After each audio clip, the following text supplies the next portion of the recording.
Your only chance of meeting somebody older or younger and having this beautiful addition to your life, which is what it is by trying something new, because you're not going to meet somebody just sitting in your house. You're not going to meet someone just doing the same old thing all the time. You got to do something different. Welcome to Dear Nina, Conversations About Friendship. I am your host, Nina Badson. I have been writing about friendship for over a decade, podcasting about it for over 4 years now officially. I started in July of 2021 with the podcast. Now we are summer of 2025. We are well over halfway through our 2025 Friendship Challenge. I am not going to go over all the other challenges this time. I have done that in past episodes. I will have that in the show notes, though. If you want to take a quick peek, there will be easy links to listen to the past challenges or at least see what they were about. The August challenge is all about intergenerational friendships or mixed-aged friendships. We could call them either way because there is a technical number for what counts as a different generation. I don't want to get bogged down in 10 years apart or 12 years or 15 or just 5 or 8 years apart. The point is having a friend who is not your exact age and stage has so much value for both parties, the younger friend and the older friend. And in my own life, I have that and have benefited from it.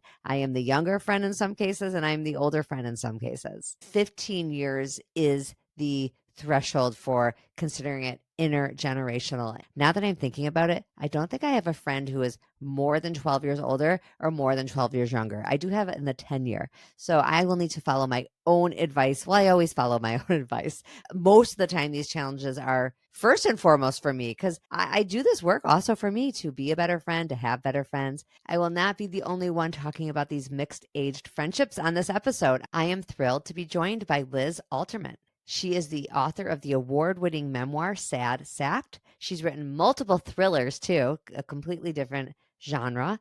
But the reason I am having her on is because her most recent book is a romantic comedy called Claire Casey's Had Enough. And it includes an intergenerational friendship between a 46-year-old and a 78-year-old. They inspire one another to remember the women they once were and the dreams they still hope to fulfill. Those are Liz's words. I loved that. Let's welcome Liz to talk to us about why we need a friend like this in our lives and why it is worthy of being one of the 12 monthly challenges. We don't have many, only 12, and this is going to be one of them. That's how important it is. Hi, Liz. Welcome to Dear Nina. Hi, Nina. Thank you so much for having me. Since your most recent book, like I mentioned in the intro, Claire Casey's Had Enough, includes a friendship between a 46-year-old and a 78-year-old, I wanted to start there, why you chose that friendship. Just tell me more about it, and then we'll get to real life. But let's start there. Tell me a little bit about this fictional relationship. Oh, thanks for asking. So it sort of developed almost as a surprise for Claire. It's her friend who lives down the street. It's actually her mom who has unfortunately fallen down some stairs and is sort of recuperating from that just down the block. And Claire's friend needs to work in her office on Thursdays. And so she's asked Claire, please just pop in. Don't make it look like you're checking up on her. Say you're there for a bowl of sugar or something. And then, of course, Claire, she's a busy mom with her own job and always volunteering, all the demands that we all face. But over time, she begins confiding in Bea, and Bea confides back in her. A lot of this story focuses on Claire having those what-if moments or just questioning where she is in life. And I think no matter where we are, we tend to always idealize people who are older and think that they have it all figured out. And what she learns is that Bea also has this unfinished business in the past. And even though she's reached 78 years old, she wants to go back to her home. She wants to be independent, but her daughter is kind of like, hey, we're going to sell your house. You're going to move in here. So it's the two women's bond over like, how did we get here? And how do we get back to the dreams that we once held? And so they kind of inspire each other in listening to each other's stories. There's not like a Thelma and Louise component, but they do go on a little journey together at the end of the book. I don't want to spoil anything, but it really is how each one opens the other's eyes to, we're not stuck in these situations. We can do something about it, and wondering isn't necessarily the answer. We need to take some action. That sounds so great. I can't wait to read it. Oh, and thank you. Was it based on any friendship in your real life? I have to say it's not, but I am very fortunate to have a few friends who are I'd say maybe like 20 to 30 years older than I am, who I find very inspirational in all sorts of ways. They're very accomplished, but also they kind of know what they want at this point and what they don't want. And so I really draw inspiration from them. That is fantastic. And I'm going to want to hear more about that because the AARP defines an intergenerational friendship as 15 years or more. And Okay. I didn't even actually know that was the technical how I they did not consider it either. because I thought I had an intergenerational friendship. Well, I don't even know if I would have called it intergenerational. I maybe would call it mixed age. So tell me about your couple of friends who 20 some years is, did you say 30 years? Yes, I'd Yeah. say pretty close to 30 for one. So I have to say how I don't want to say I found her, but I was very fortunate to connect with her probably almost 10 years ago. I was writing an article for the Muse, which is a career site, and I needed an expert on networking. Just in Google search and Amazon and looking for best-selling authors, I happened upon this absolute gem treasure, Susan Rowan, who wrote the best-selling How to Work a Room, and she sold over 1 million copies. It's been in 14 countries. And it's funny because with journalism, sometimes if you don't get a source to write back right away, you move along. You have to find somebody else. You've got a deadline to hit. But I just thought she'd be perfect for this. So I sent an email and I didn't hear back. And my deadline was approaching, and I had maybe watched her on YouTube, read some articles. I was so smitten with her personality. She's from Chicago. She's hilarious. She's got such a sense of humor. So I forwarded my email and just, I don't mean to bother you, but if you're interested, and she got back to me right away and she said, I'm so sorry, the first one landed in my spam folder. How is today? We just connected over that phone call. And so she's out in California. I'm in New Jersey. Whenever she comes to New York, she's been so kind and gracious. She will invite me to her networking dinners, and she's introduced me to so many people. And then she and I have had lunches, dinners together. Now we Zoom to catch up with one another. She's hysterical. So she has been through, the good and the bad of publishing, and she's not afraid to, with her humor, just lay it out there bare, like how she sees it, what she's doing next. And she truly values her time. That is something that I think maybe because of her wisdom and experience, she's like, I know I'm not doing that. I'm not. My time is valuable. It's worth more than that. I'm not doing it. And I feel like that's a lesson that I need in my own life. So I just love when I talk with her. She's got boundless energy, and she's an inspiration. One thing I read about these kind of friendships, and your friendship you just described does hit on this. It is hard to avoid. It's not a bad thing. Maybe you just acknowledge it. Somewhat of a mentor mentee dynamic, right? Like Right. if we're talking 30 years, 20 years, or to the AARP definition, 15 years, there is going to be a little bit of I have something to teach you, and on the other side I have something to learn. I guess I would say, thinking about it, instead of pretending that's not true and avoiding it and pretending like you're in the exact same stage, use the age difference to the advantage. A lot of us have plenty of friends our own age. Like, we don't need to pretend that this person's also our own age. What would be the point? Right, right. I totally agree. And I feel like that's kind of reciprocal in that she will say to me, we were talking about conferences. She was saying, I haven't really gotten a lot of value out of any conferences I've attended lately. Are there any that you'd recommend? And I said to her, last spring, I went to the Irma Bombeck Writers Conference in Dayton, Ohio. And she right away was like, tell me more. This is right up my alley. Because she's saying, maybe I don't want to write another book, but I would be open to short humor pieces or something different. So now we're going to meet there next April. And I'm so excited. And she's saying, all right, good, I've got this on my calendar. I'm ready to go. And she tells me, when I have a book coming out, think outside the box. Don't just say, I'm going to be at this bookstore for a signing or something. Really make it special. Offer people a little something different.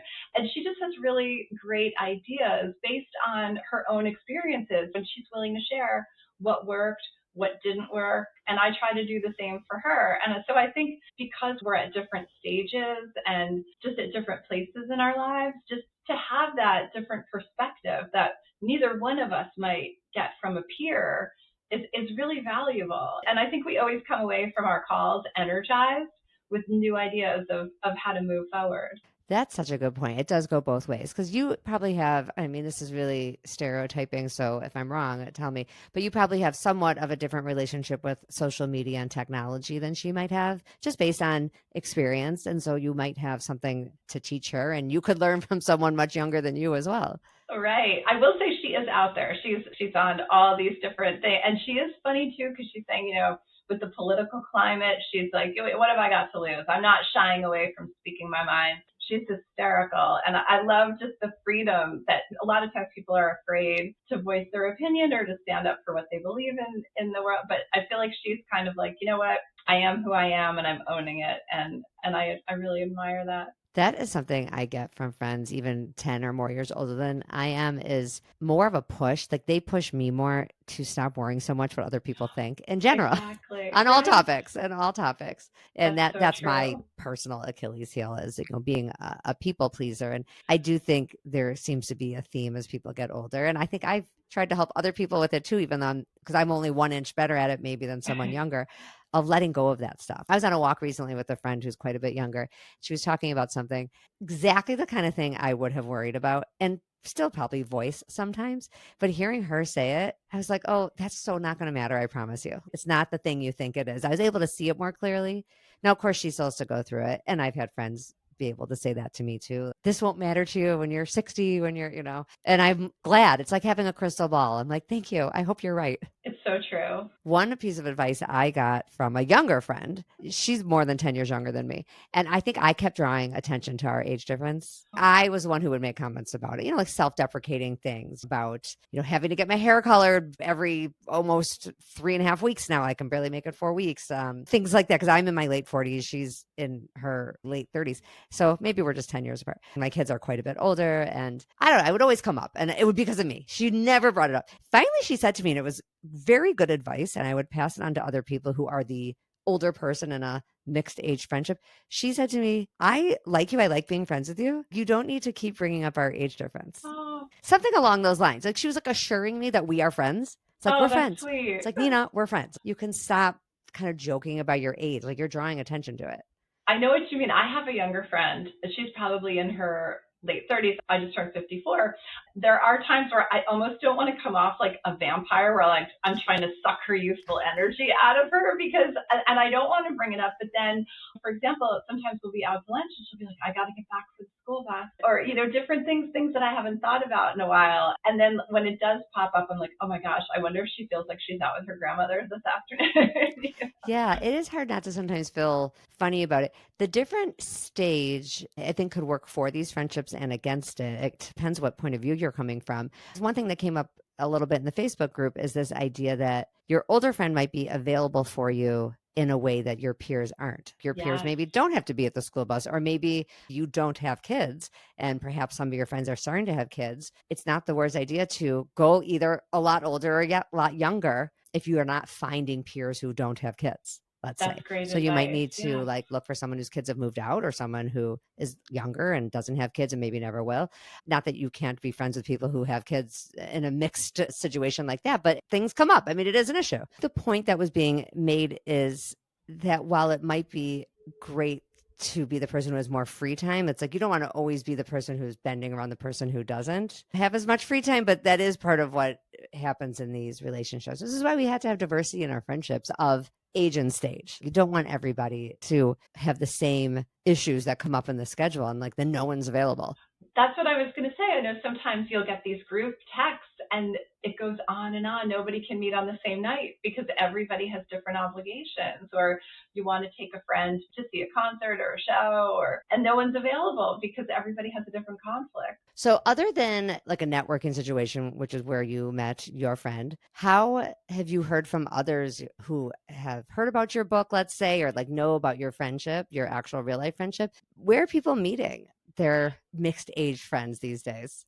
That's a great question. I will also say, I feel like for me, a lot goes back to writing. I took a memoir workshop years ago. I have friends, one is in her 60s, the other he's in his 70s, and we still meet for lunch periodically. And I mean, we know all about each other's personal lives, of course, because we were sharing excerpts from memoirs. so you get close very fast, and Yeah, for sure. you know intimate details you might not otherwise know. So we've stayed close, and of course we catch up on each other's lives and families. But then we also check in on each other's writing. That is really nice, and we try to support each other. My one friend, he has a book coming out in the fall, and so we'll rally around and support him however we can. I think through that's a great question. I would say probably hobby based things. That's what I would guess. And I know my friend who's younger, where I was saying I hope I'm not trying to soak up Right. all of her youthful energy. She actually, when I had a book come out, she and her husband came to a reading, and it turns out she is a poet, and so we have a lot in common, our love for books. And so when we get together, we'll talk about what have you read lately, and I felt like we bonded over our love of bookstores. And I often joke she's really new to New Jersey, but I say she should be like our official ambassador. I've lived here my whole life, and she has been far more places than I have, and so I feel like I'm learning from her. She'll post a gorgeous photo on Instagram. I'm like, oh, I've been meaning to get there for 20 or 30 years. And so she inspires me that way. And then I feel like on the flip side, she'll kind of pick my brain on like, Heather, how did you find an editor for that? Or how did you find an agent? So I'm trying to share any wisdom that I can in this crazy world with her. I do find that I love sharing parenting wisdom with younger friends, whether they want it or not, because everything seems so massively urgent when you're in the middle of it, not It just with does. parenting, in all topics. And even in writing, some of my older friends I have also met through, they're not that much older than at all. We're talking probably 8 to 12 years. I've got also through writing and writing groups. I guess that speaks to our hobby point, and they've helped me on also parenting stuff and writing stuff. And even though I'm actually the leader in this situation, I run the writing group with my friend Julie. Oh, that's great. Yes, and Julie and I are 10 years apart. I don't think of us as intergenerational because that seems like such a heavy word, but we definitely are mixed age. One fun thing is we each have 4 kids, and her youngest is the same age as my oldest. So sometimes we have overlapping things in common, like our kids went to Oh, college around the same time, but she'd already been through it 3 times. And sure. she's going through last as I'm going through first, but we're still each going through something somewhat similar. And now I have that on the flip side. I just highly recommend it to people. It's not like you could just go out and meet an older or younger friend, but I think something Liz and I are both getting at is if you put yourself in a situation where you might meet somebody who's a different age, you still have to do something. And that's the theme of all of my episodes. So with Susan, for example, you had this great phone call, but still something had to happen after that. And something I really try to urge people a lot. These things do not just magically come to be. Somebody makes a move, somebody receives the move, makes the move back. Someone doesn't keep track. Maybe someone makes the move 3 times in a row and doesn't say, well, she didn't really text back right away, and then give up. You have to keep going. Somebody has to be brave. Absolutely. I think so too. And make the first move. Like, do you want to meet in person? Do you want to go out for lunch? Do you want to take a walk if they're nearby? I loved your recent episode on traveling, like taking a car trip, because it's true. It's downtime. Why not make different plans for how you're going to spend that time together? Oh, yes. Was this on changing the venue of how you Yes, hang out? yes. What Liz is referring to is the May challenge. In the May challenge, my advice was, and it was one of people's favorites of all the monthly challenges, was to change how you hang out with a friend. So it was less about making a new friend, which can be sort of exhausting, but it's sort of acknowledging who's already in your life.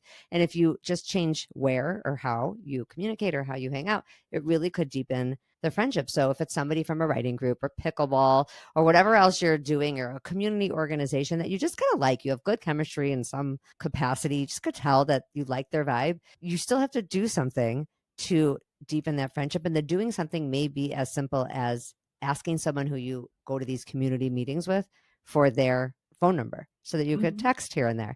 That doesn't seem like a big deal, but that's enough of a change that could lead to a coffee or a walk or something else. Yes, I guess the one that stuck out to me, because I feel like I'm often running errands, and I was thinking it would be so much fun to just grab a friend instead of me listening to an audiobook in the car, or if I like have a real live buddy in there and be like, okay, I've got to go here, here, here. Do you need anything? Especially we're always out running to one grocery store or a post office or something. Why not take a friend and then, grab a coffee while you're in the middle of it? So I'm Yes. accepting the challenge. I hope.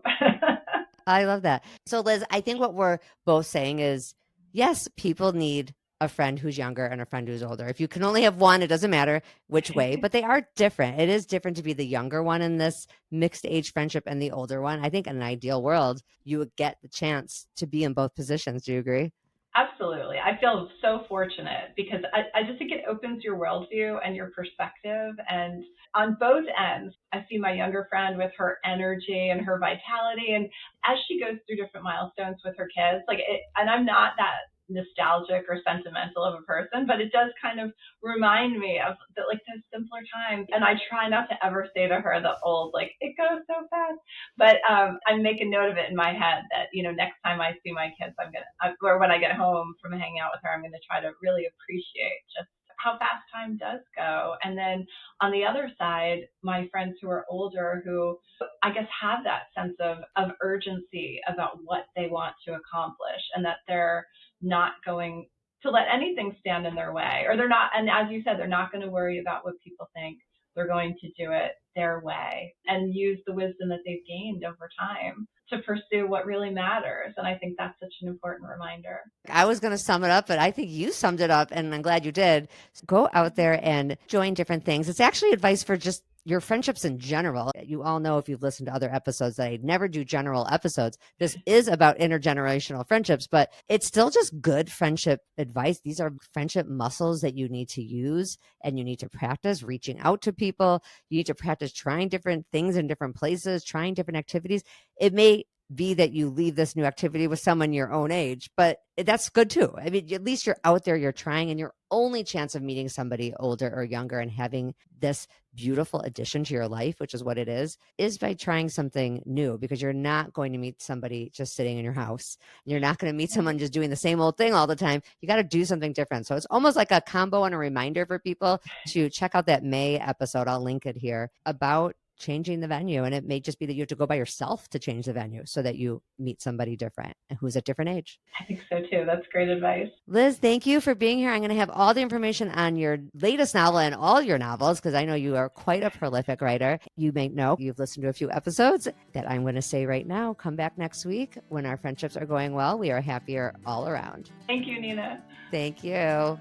Hello, listeners. Huge favor to ask of you. If you have been enjoying this podcast, I would love if you would share it with a friend. It is truly the best way to spread the word. If you have time to leave a review on Apple, that is wonderful, or to leave 5 stars on Apple or Spotify, that's great. But if you're going to just do one thing to help out the show because it has helped you in some way, sharing it with a friend is the best. I'm just so appreciative. I love having the community here that is growing.